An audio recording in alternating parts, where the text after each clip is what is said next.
Естеріңізге сала кетейін, эфирде жаңа күн бағдарламасы. Ал студиямыздың қонағы жазушы халықаралық Алаш әдеби сыйлығының иегері Қуандық Түменбай. Қуандық аға, енді сіздің шығармашылығыңызға қарай бет бұрсақ. Қандай жаңалықтар бар, не жазып жатырсыз, осыған біраз тоқталып өтсеңіз.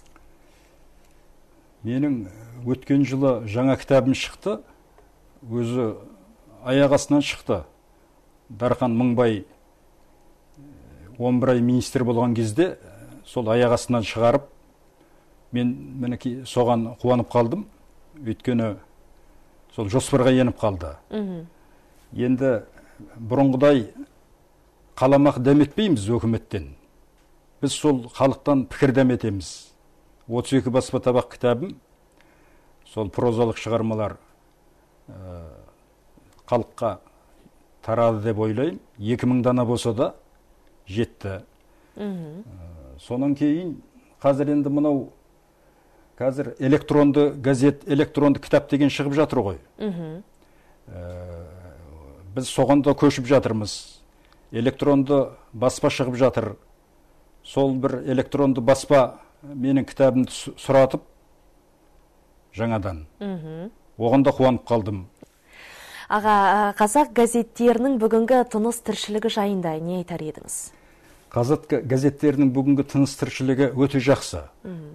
Мысалы енді ол электронды газеттерге көшкенмен, біз бәрібір біздің қазақ шалғайып жатып, кәдімгі қазақ газеттерін оқымай жата алмайды. Біз барлық қандай жағдайда да ол электронды газетке көшкенмен қағаз газетті оқымай тұра алмаймыз.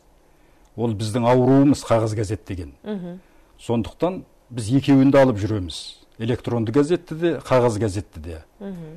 Бұл заманға сай талап бұның бәрі. Баспасөздің жаңалығы осы. Ал жастарға арналған басылымдар жайында айтатын болсақ? Ең бірінші айтар нәрсем, мысалы мен өзім осы мінекей 5 жылдан асып бара жатыр, жастардың үркер деген әдеби, мәдени, қоғамдық саяси журналын шығарып келе жатырмын. Біздің мақсатымыз сол әдебиеттегі жаңа есімдерді жариялау.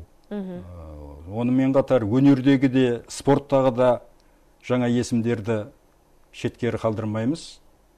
Үркердің негізгі мақсаты осы. Аға, көп рахмет. Біз сізге тек қана жақсылық тілейміз, шығармашылығыңыз өрістей берсін, оқырмандарыңыздың саны көбейсін, тек қана жақсы күнде жолығайық.